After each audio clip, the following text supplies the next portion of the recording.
Hey guys, it's Nadawa from Paperflow Designs. I am getting in another quick live. I hope you enjoyed last week's where I showed you the cake design. I'm still like going away from that.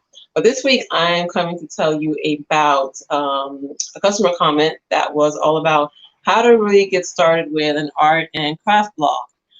This question came from Yager from utopia.com. I hope I'm pronouncing her name correctly. She's a fellow African sister. She's from Ethiopia, and she saw my blog, and she just sent me a message to ask me a few questions. So I figured, you know what? Let me share my answers with all of you, because you might be interested too. So if you already have a blog, or no, how about rewind. If you're thinking about starting an art or a craft blog, here are my tips that I want to share with you. So Jaeger's questions were, she already has a blog. Like I mentioned, it's utopia.com. If you do want to go check it out, it's somewhere here in the description. But she wants to know, like, what are my um, suggestions for, like, should she take a course? Should she move to WordPress? She's also asking about like Mediavine and whether or not you're already in the blogging field or not. You might be asking like, okay, what is this about courses? What the heck is WordPress? What the heck is Mediavine? So I'm just gonna like break it down just really quickly. So regarding courses, I have taken in the past. I still take courses because I think we're always here to improve ourselves. As far as blog courses go, I suggest before you jump in and like pay for like a huge course, go ahead and test maybe like the free material that that person is giving out. Most course presenters, they'll have something where like they have a freebie to like for a checklist or a mini course, just something so you can get like a little taste of what they do. And then if you like it, and you can go from there. You can say, okay, I learned something from that person's mini course or freebie or checklist.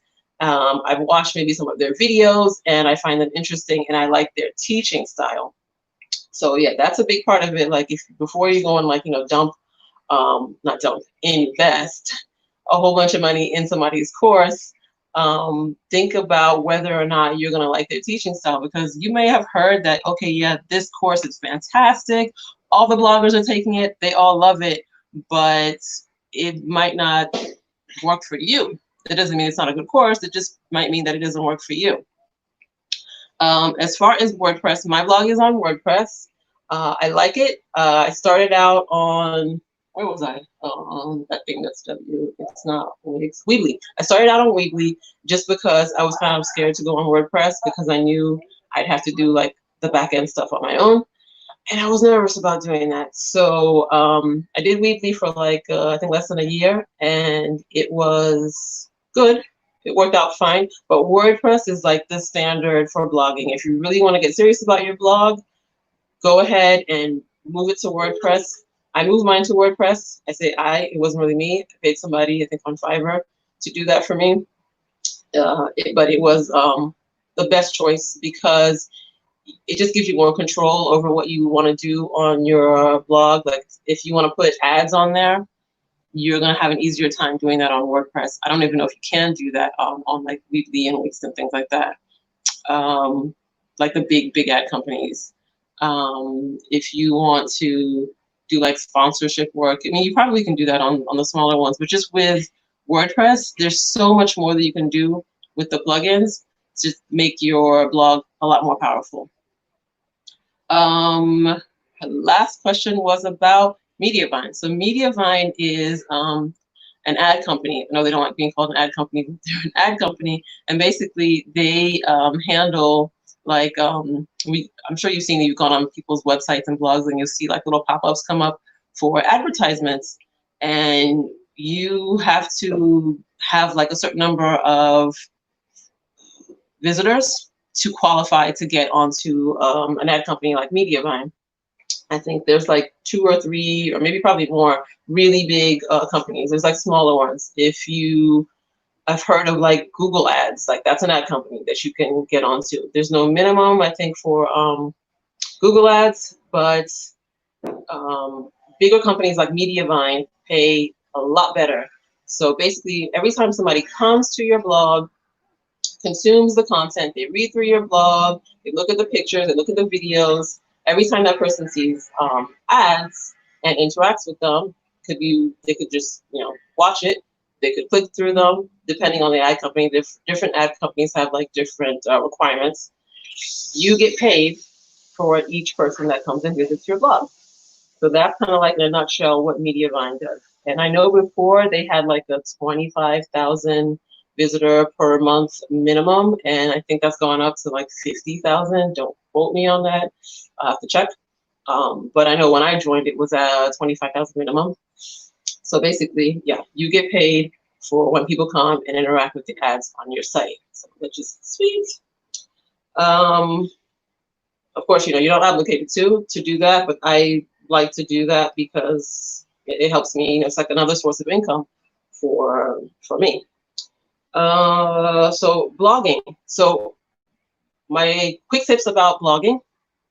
If you are leaving comments, let me know, because I'm shooting this on my phone. I'm trying out this new mobile thing that StreamYard has going on because I love doing stuff on my phone. If you're thinking about starting a blog, definitely thinking about what you like doing long term, because if you're really serious about it, it's going to be something that you're going to be doing probably for like years and years down the line. So I would say don't just pick something because you think like, oh, I'm going to make like, really quick money on it, even though it's something that you don't like, because what will happen is that you'll probably lose your like drive for it, and you won't want to keep doing it because it does take a lot of work. People might think that, it's easy, like, you just put up one article and, you'll get like millions of people flocking to your blog. That hardly ever happens to anybody. I don't know anybody who that happens to. So just know that it will take time. So make sure to pick something that you're interested in so that you can stick with it. So yeah, those are just my quick tips on starting a craft and art blog. Pick something that you like. Research the courses that you want to take. I'd say definitely go on to WordPress just because you have more freedom and mobility with WordPress. And if you're looking at ad companies as another way to make extra income, I'm all for it. I do it. I don't have a problem with it. So thank you again, Yager, I hope I'm saying your name correctly, for your question.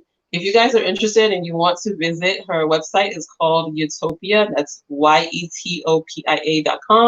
And she sent me this question just the other day, and so I'm answering that for her and for you guys.